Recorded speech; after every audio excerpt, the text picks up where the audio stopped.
സ്വന്തം കാമുകി ആദ്യമായിട്ട് വീട്ടിൽ വന്നപ്പോ അവൻ കുടിക്കാൻ തന്നതാ പച്ചവെള്ളം. പിന്നെ ട്രൂത്ത് ഓർ ഡെയർ കൊള്ളാം, നന്നായിട്ടുണ്ട്. എടി എനിക്ക് പച്ചവെള്ളം അല്ലാതെ വേറൊന്നും ഉണ്ടാക്കാൻ അറിയത്തില്ല. അതുപോലെ ട്രൂത്ത് ഓർ ഡെയർ കളിക്കാന്ന് പറഞ്ഞാൽ വീട്ടുകാർ വരുന്നിടം വരെ സമയം കൊണ്ടേ. ഇങ്ങനെ ഒരു കിഴങ്ങൻ ചോദിക്ക് truth or dare. Truth or dare. Truth. നീ എത്ര പേരോട് ഇഷ്ടമെന്ന് പറഞ്ഞിട്ടുണ്ട്? അത് ചേച്ചി കുറെ ഉണ്ട്. നീ ഇപ്പോഴത്തെ ആരും ചോദിച്ചാൽ മതി. Past is past. നീ ചോദിക്കേ. Truth or dare. ട്രൂത്ത്. നീ ആദ്യമായിട്ട് പ്രപ്പോസ് ചെയ്യുന്നവരെ? സത്യം പറഞ്ഞാ ഞാൻ ആദ്യമായിട്ട് പ്രപ്പോസ് ചെയ്യുന്നത് നിന്നെ കേട്ടോ. ഓ എടി സത്യം കിട്ടും.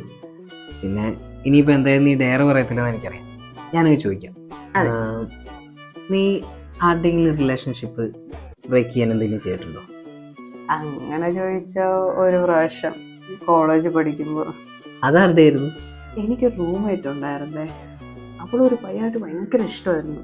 പക്ഷെ ഇതുമല്ല ടെസ്റ്റ്, എനിക്ക് അവനെ ഭയങ്കര ക്രഷായിരുന്നു.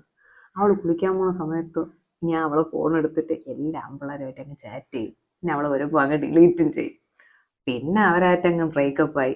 പിന്നെ ഞാനും അവരായിട്ട് സെറ്റായി. പിന്നെ അവനായിട്ടും അങ്ങ് റിലേഷൻ ബ്രേക്കായി. അവിടെ കാണുമെന്തോ അവളെ പേര് എന്തോ മറന്നുപോയി. അത് നിനക്കെങ്ങനെ അറിയാം? എനിക്കെങ്ങനെ അറിയാന്നുള്ളത് പോട്ടെ, അവൾക്ക് എന്താ സംഭവിച്ചെന്ന് എനിക്കറിയോ? അവനുമായിട്ട് ബ്രേക്കപ്പ് ആയി കഴിഞ്ഞപ്പോൾ അവൾ എത്ര തെറ്റ് ചെയ്തിട്ടില്ലെന്ന് പറഞ്ഞിട്ട് ആരും അവളെ മനസ്സിലാക്കിയില്ല. എല്ലാവരും അവളെ കുറ്റപ്പെടുത്തി, അവളുടെ ആങ്ങളെ പോലും. കുറെ നാൾ കഴിഞ്ഞപ്പോൾ അവൾ പോയി ചത്ത്. നിനക്ക് അവളെ അറിയാവോ? എൻ്റെ പെങ്ങളാ. ഞാൻ അറിഞ്ഞുകൊണ്ട് ചെയ്തതല്ല. അറിഞ്ഞുകൊണ്ടായാലും അറിയാതായാലും അവള് പോയി. അതിനുള്ള ശിക്ഷ നിനക്ക് കിട്ടിട്ടില്ലല്ലോ. വിഷം കുടിച്ച അവള് മരിച്ചേ.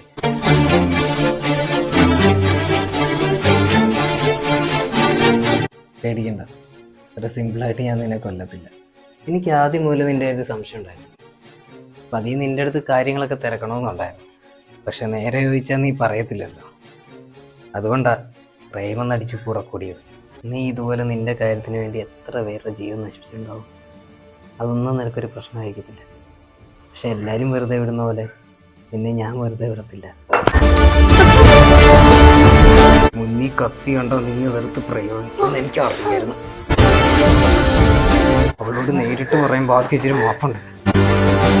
അതവളോടൊന്ന് പറഞ്ഞേക്കണേ.